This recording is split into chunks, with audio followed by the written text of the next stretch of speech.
It is. Right. So I'm Coach Dominic, and we're talking about classic skiing building. Talked a little bit about another technique the other day, and for double folding, and there should be one for striding coming up too, I think. But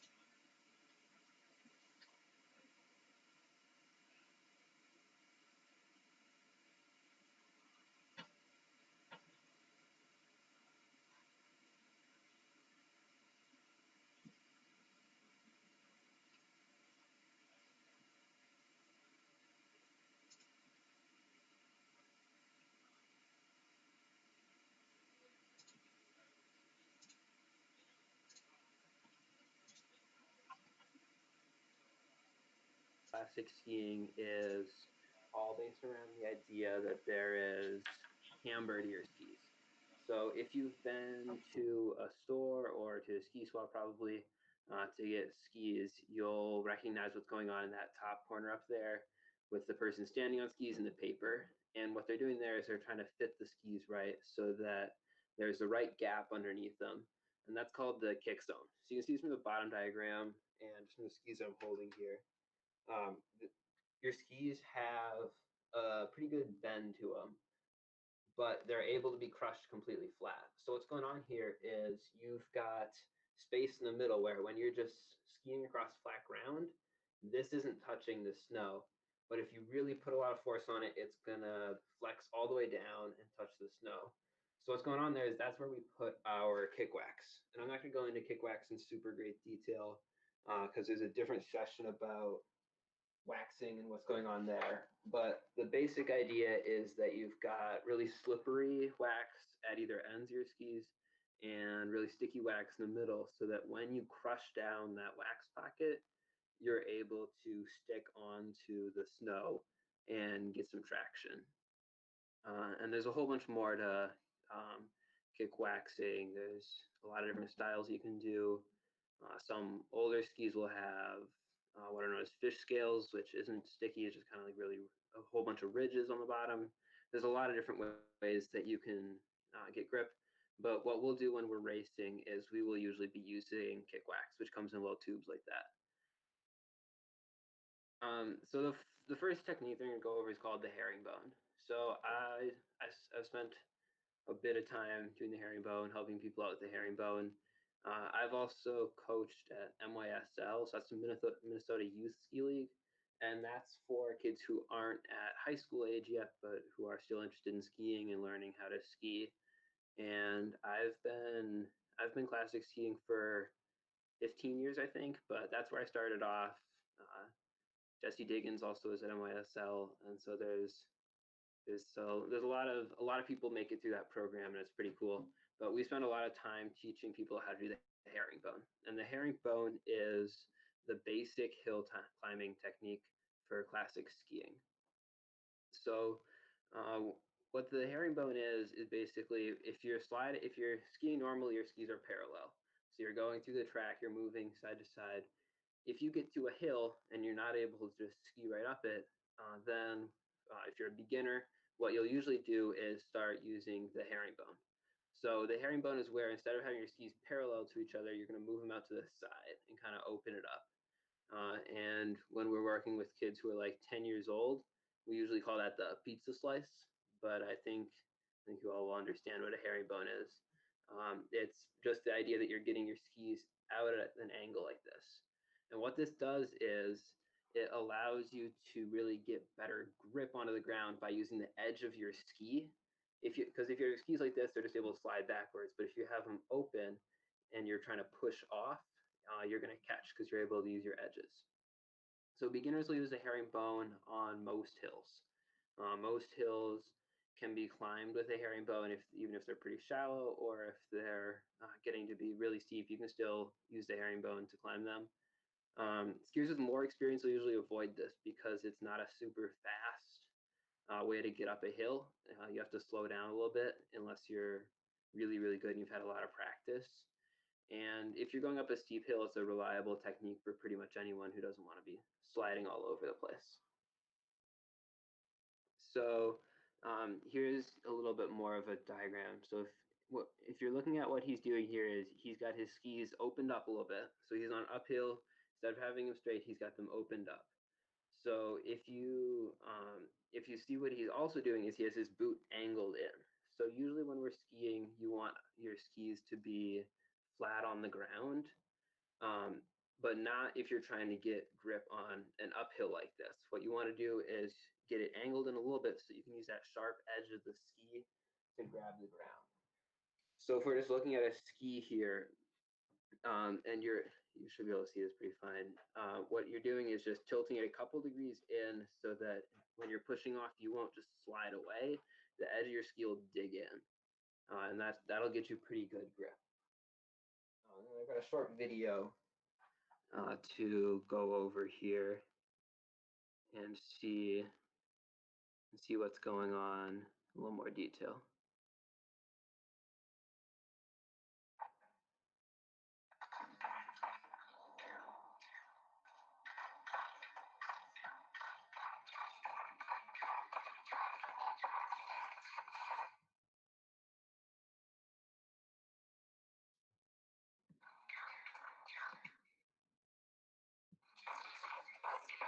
All right, so I'm going to pause this and then slow it down a little bit so that we can kind of talk over what's going on.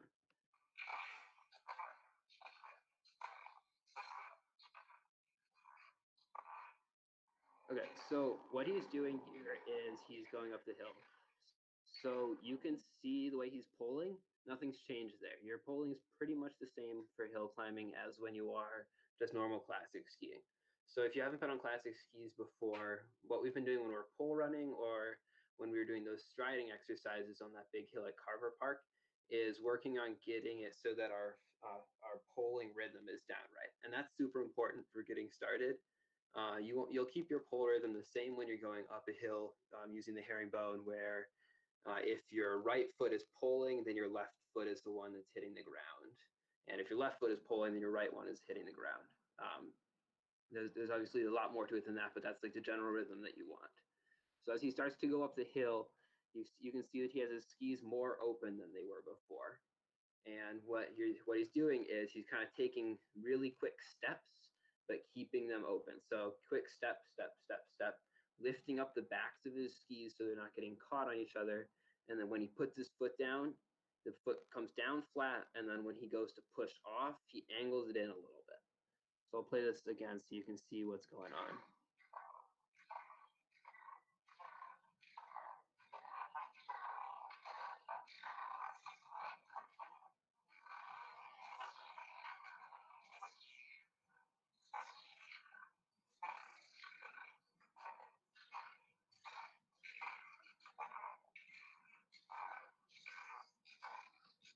So when you're climbing up a hill with using the herringbone technique, it's a pretty reliable strategy. You're not going to slip around a whole lot. If you're pretty good at it, you can move really fast. But when you're just getting started, it's a lot to focus on just keeping your skis so that they're angled right and that you've got them tilted in a little bit so you're not going to slip around. So if you got kind of sketchy hill to climb or something, this is a good way to get up it. If you're skiing the wall for the first time and you've got that really big climb to deal with, or other similar situations, this would be a good way to get started going up those hills.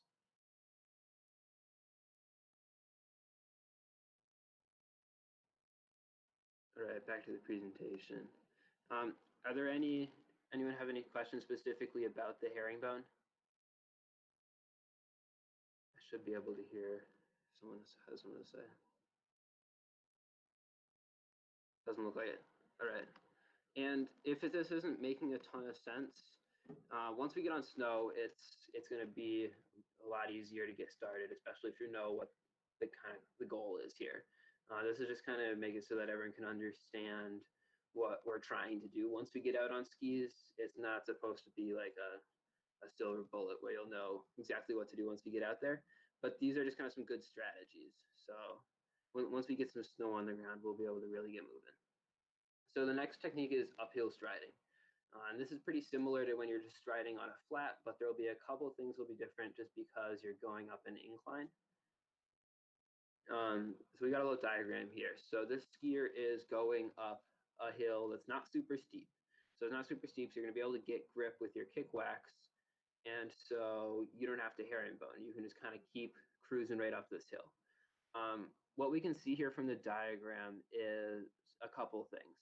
One, you can see here, if you recall from our pole running, the 90-degree arms, where you've got your arms out at 90 degrees for the most power. Really good form there. The toe, the knee, and the nose are pretty much in line. That's one of our other goals for when we're skiing. But there's something that we haven't seen before when you're classic skiing, that is getting the back of your ski kicked way up in the air.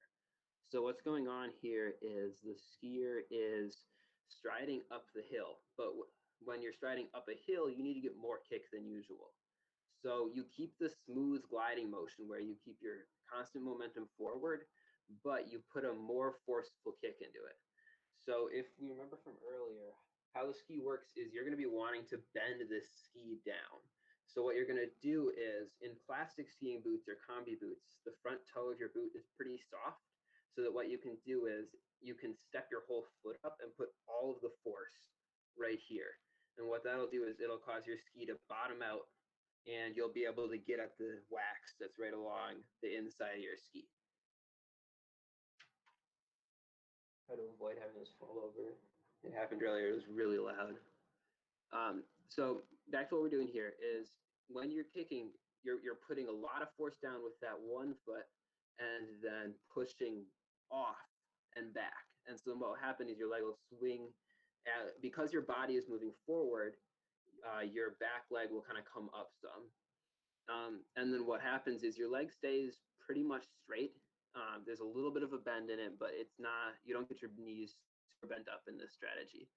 And then leg just kind of glides back into place. So I can pull up a striding video here.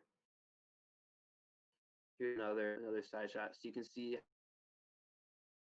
here is bent. It's got the normal camber that a ski does, but this one that he's landing on, so you see these guys' weight totally transferred over. This one is totally crushed flat to the ground. That's totally what we want to have going on. A lot of it is about just making sure that you've got your weight going back and forth when you're transferred. When you're switching from ski to ski, and that requires good balance. So we had the one balance session already. Maybe we'll have another one if people are really interested in that. But the balance is something that you'll really want to be working on to make sure that you can adequately get almost all of your weight to one ski and then back to the other, so that you're getting the most kick that you can possibly get. So we're going to pull up a video quick here so you can kind of see what's going on.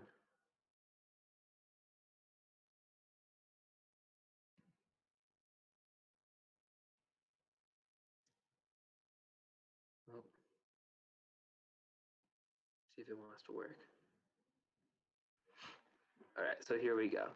So you can see, I'll just let it play out once so you can see what kind of the general idea is. So he's in the classic track right now, and he's doing a motion that's pretty much, it's really similar to the striding on flat ground, but with a little bit more exaggerated kicking motions. All right, so if you go back to the start. So we can see what's going on. So when one foot is down, so this foot here is just landing where I paused it. And what he's going to do is when he steps, he's going to put his weight all up onto the front of his ski there so that he can push it all the way down. And that's what he just did with his back ski. So his back ski was in contact with the ground right about here. And when he moves forward, that leg kind of swings out behind him. And his leg stays straight for most of this time. So now when he starts to put his weight down on his front foot, you're going to see his back foot sliding in and just kind of like a smooth motion sliding up to the front so that he can put that one down and transfer his weight to it. So we'll let it play for a second. Okay, so there now he's bending in. You can see he's getting on one knee. He's getting his weight totally over onto that ski. So now that ski is pressed totally flat to the ground and he's getting good contact with his kick wax. So then he's going to have a more explosive motion when he pushes off. And that's going to be what keeps him moving forward. Yep, so there's the push off. See how he just kind of pushes off and springs out. He's got his toe totally forward, so he's getting all of it into that spot right under your toe where your kick wax is. And while he's doing that, this foot has slid forward and it's already in place, so you can do this whole thing again. So it's a really fluid motion. It's not a super complicated one, but once you get the rhythm right, you're going to be able to stride up a lot of hills, even some pretty heavy duty ones. The right rhythm and the right wax are a really good combination that are going to help you move really quickly up some of these hills.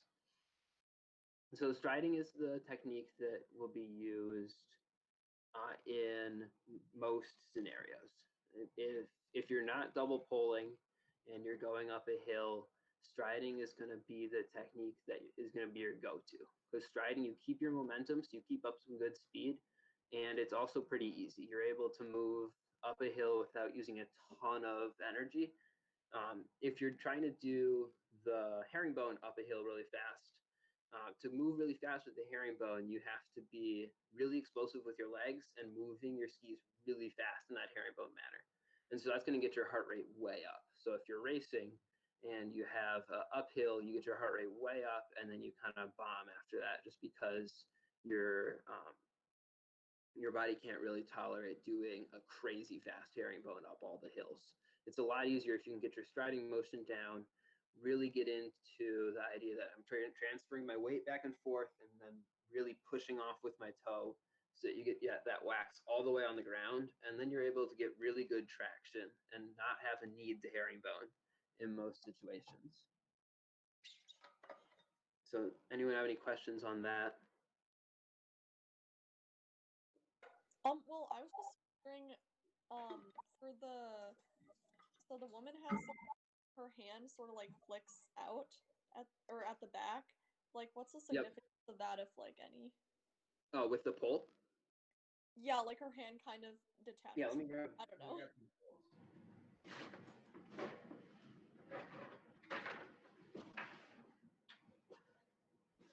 This is what happens when everyone at your house is into skiing. The basement ends up being a mess. Okay, let me open up the meet so I can make sure it's in the camera. So when we have our poles on and you're pushing off, you're going to have these straps. So if you're new to skiing, you've got these straps that are on. These are going to be on pretty tight. So what you're doing is, instead of, it's less of grabbing onto the pole and pushing off super hard because you're grabbing it, and it's more of letting this strap do a lot of the work. So what's happening is, see if I can do this without putting a hole in the wall.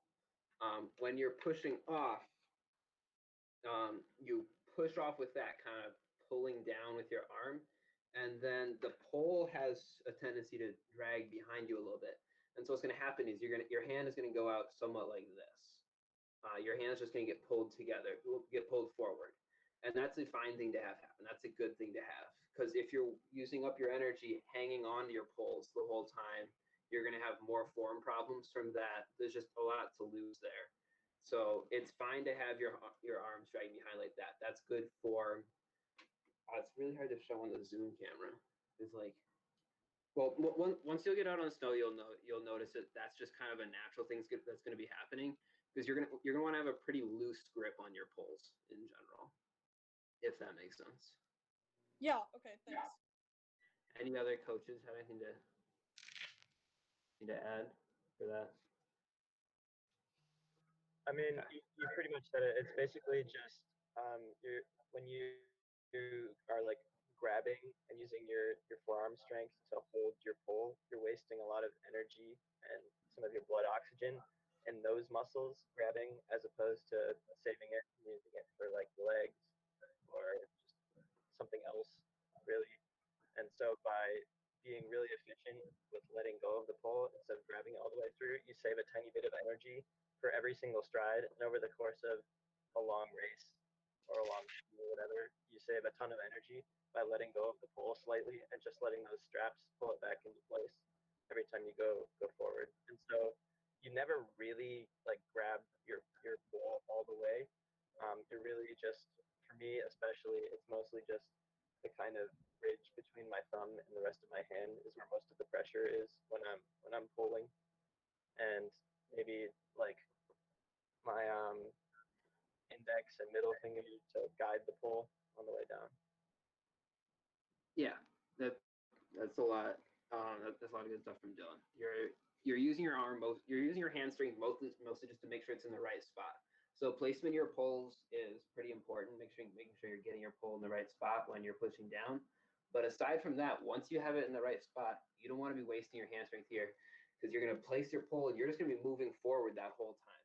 So as you're moving forward, your pull is going to stay in that spot where you planted it, and so your arm is just going to naturally go out like this. And instead of trying to hang on to it and jerk your wrist back, it's a lot more efficient just to let it go like that. And then you're just able to pull it back up into your hand for the next use.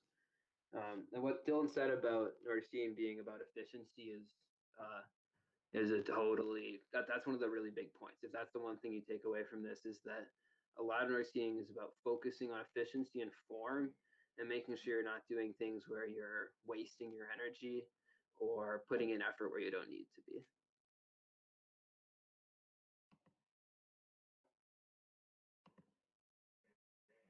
All right, so we can move on to the last one now.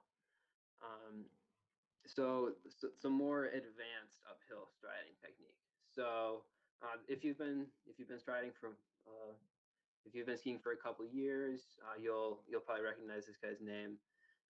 Kleibo is one of the greatest, well, the greatest. He pretty much never loses a race. Uh, he's an incredible skier, and he is doing the uphill striding technique like nobody else. He's kind of pioneered a technique that's a little bit more powerful, and if you've been doing normal striding uphills, this is something to take a look at. People have done like scientific studies on it, and like looking into what he's doing differently and how it's so powerful. I'm going to play just a quick clip of him skiing right now. We can skip ahead a little bit. Oh, I skipped ahead in the slides. Not what I wanted. Try that again. So if we skip to past the start, we're going to see them coming up the first hill here. And so they start off by double polling, and then you see him go into his classic stride. So double polling is the fastest technique. A lot of times that'll be what you want to be doing when you're going up hills, is double polling, just because that's really fast and really powerful. But if you can't be doing that, then the striding is your next best bet. So we'll let him get to another hill here. I've got some still images of what's going on that I'll show. But so he just transferred to Herringbone here. So on this one, he's moving up the hill, Herringbone, and then now once he gets to the more flat part of the hill, he switches back to the stride. And he is absolutely dominating. This guy's a beast.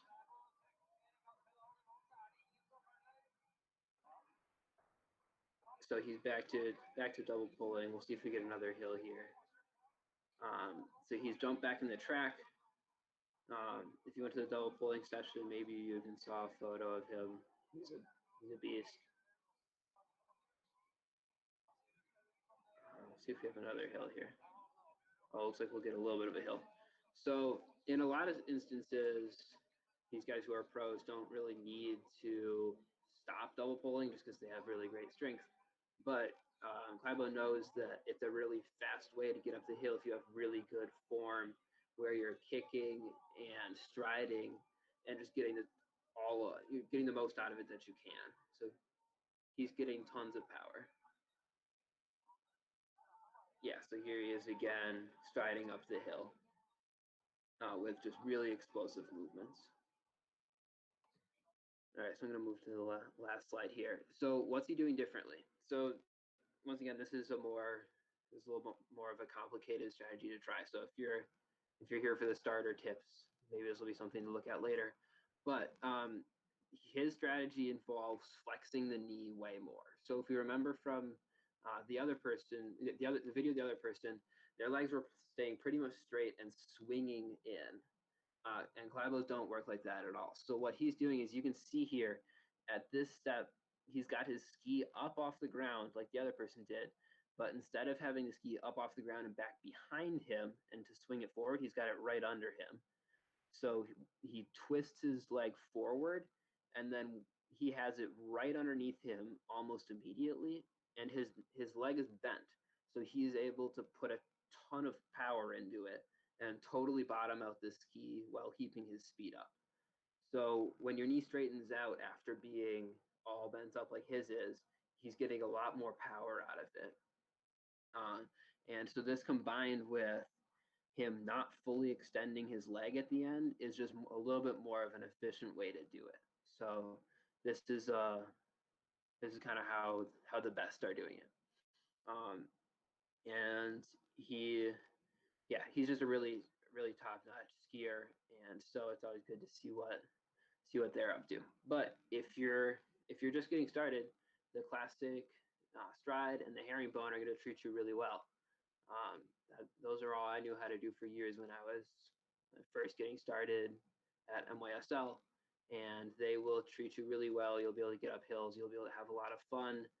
And all the workouts that we've been doing at captain's practices, and the strength workouts that Dylan has been giving us, and the balance workouts that Coach Atwood has been giving us, are going to all come together really well to help with getting you up these hills really quickly. So it's 7:30, so I'm gonna end there. If people got questions, please hang around, and then we can talk over some more specifics or look at one of those videos again if someone wants to see something. But if not, thank you for showing up. Thank you. Thank you. Thank you. Thank you. Thank you. Thank you. Bye.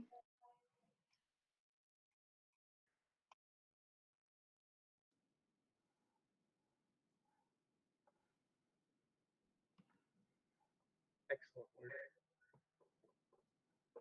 Thank you, Dylan. You're welcome. Hopefully I got a good balance of people who are brand new and